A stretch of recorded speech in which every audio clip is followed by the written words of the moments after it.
سب سے آج ہم بہت ہی اہم سوال لے کے آئے ہیں۔ اکثر بھائی بہنوں کا یہ سوال ہوتا ہے کہ ہم اگر مثلا گھر میں نماز پڑھ سکتے ہیں، مسجد میں اگر نہ جاؤ تو کیا گھر میں نماز ادا ہو سکتی ہے؟ وعلیکم السلام ورحمۃ اللہ وبرکاتہ۔ بسم اللہ الرحمن الرحیم۔ نبی صلی اللہ علیہ وسلم کے پاس ایک نبینہ صحابی آئے، آ کے کہنے لگے اللہ کے رسول مجھے رخصت دیں کہ میں گھر کے اندر نماز پڑھ لیا کروں۔ اللہ کے رسول نے فرمایا کیوں؟ فرمایا ضریر البصر، آنکھوں سے نبینہ ہوں، شاسی الدار، بڑا گھر دور ہے میرا مسجد سے، ولیس لی قائد یلاومنی الی المسجد، مسجد میں لانے والا کوئی نہیں ہے، فہل تجد لی رخصہ ان اصلی فی بیت، آپ اجازت دیتے ہیں کہ میں گھر میں نماز پڑھ لیا کروں؟ تو رسول کائنات صلی اللہ علیہ وسلم نے فرمایا ٹھیک ہے تو گھر میں پڑھ لیا کر۔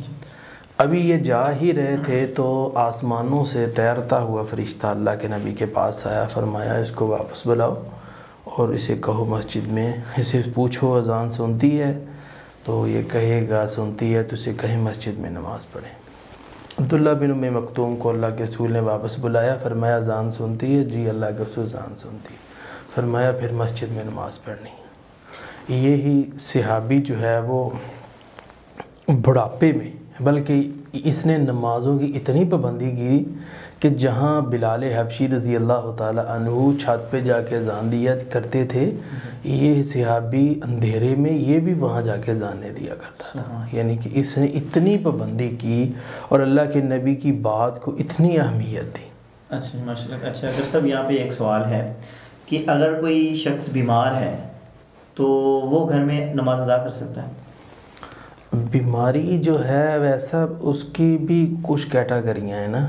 ایک بندہ ہے وہ اسے شوگر کا مسئلہ ہے، شوگر عام ہوتی ہے لوگوں، وہ اسی کو زیادہ بہانہ بنا رہے گی مجھے شوگر ہے تو میں گھر پڑھ لوں، تو پھل لینے جانا ہو بازار میں وہ چلا جائے گا، اور کسی جگہ کی پیمنٹ لینی ہو تو گیا، اذان ہوگی تو وہ میں جی بیمار ہوں۔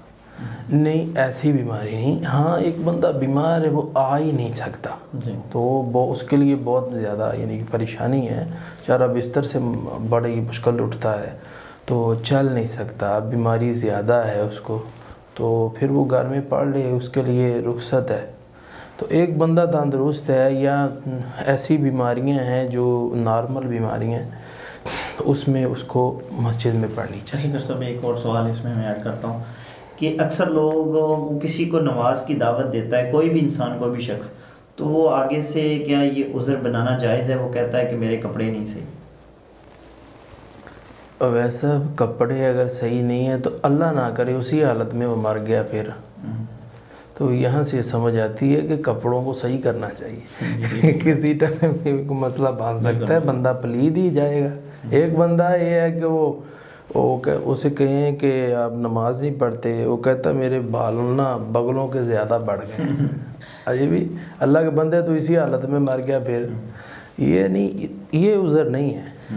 یہ سوچیں کہ میں اللہ کی عدالت میں کھڑا ہوں اور میرے سامنے اللہ کی ذات ہے، میں اسے کہہ رہا ہوں میرے کپڑے نہیں صحیح، تو اللہ تعالیٰ کیا کہیں گے؟ تو اس لیے ساری چیزوں کو نا آخرت کو آگے رکھ کے سوچنا چاہیے۔ تو یہ بڑھاپے میں صحابی دوبارہ آئے تو آگے کہنے لگے اللہ کے رسول میں اب تو بوڑھا ہو چکا ہوں، ہڈیاں کمزور ہیں، تو کیا میں گھر میں پڑھ لیا کروں؟ تو نبی صلی اللہ علیہ وسلم فرمایا آپ کو حی علی الصلاۃ حی علی الفلاح کی آواز آتی ہے؟ جی اللہ کے رسول آتی ہے۔ فرمایا پھر مسجد میں۔ یعنی ٹھڈے کھاتے گرتے گراتے یہ لوگ اللہ کی جنت کے وہ مہمان بن گئے جو اسپیشل مہمان تھے۔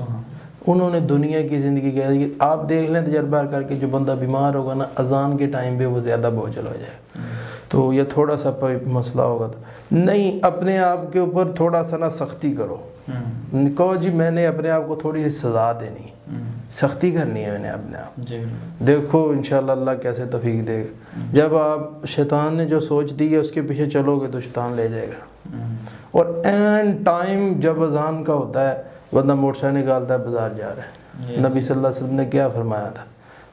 دنیا کے اندر سب سے بری جگہ کون سی ہے؟ اور رسول اللہ صلی اللہ علیہ وسلم نے فرمایا سب سے اچھی جگہ کون سی ہے؟ مسجد۔ اذان ہوئی ہے تو آپ چیک کر کے دیکھنا معاشرے کے اندر شیطان کہے گا میں تینوں جان دینا تے کھڑ جا، میں تینوں سب تو گندی جگہ تے کھڑا. تو اس لیے ہم نے اس کا مقابلہ کرنا، اگر ہم اس کا مقابلہ کریں گے اللہ ہمیں توفیق دے.